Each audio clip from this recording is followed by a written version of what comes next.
શું તમને ખબર છે જીએસટીમાં એક જ મુદ્દે બે વિભાગો દ્વારા કાર્યવાહી થતી હતી?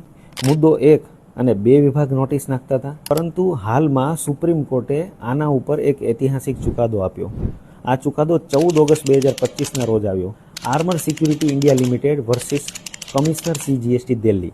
આ કેસમાં કોર્ટ સમક્ષ પ્રશ્ન એ હતો કે જો મુદ્દો 1 હોય તો સેન્ટ્રલ અને સ્ટેટ બંને ડિપાર્ટમેન્ટ કાર્યવાહી કરી શકે, બંને ડિપાર્ટમેન્ટ નોટિસ નાખી શકે.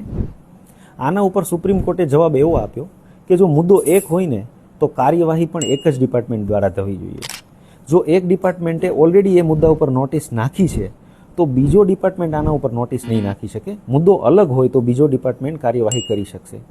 બીજો પ્રશ્ન આ કેસમાં એવો ઊભો થયેલો કે સમન, સર્ચ અને સીઝર આને કાર્યવાહી કહી શકાય, પ્રોસિડિંગ કહી શકાય, કેમ કે ઘણી વખત બે ડિપાર્ટમેન્ટ રેડ કરતા હતા કે નિવેદન લેવા માટે સમન આપતા હતા. તો આ કરી શકાય કે કેમ? તો સુપ્રીમ કોર્ટે આના ઉપર એવું કીધું કે સમન, સર્ચ કે સીઝર આ તપાસ છે, કાર્યવાહી નથી.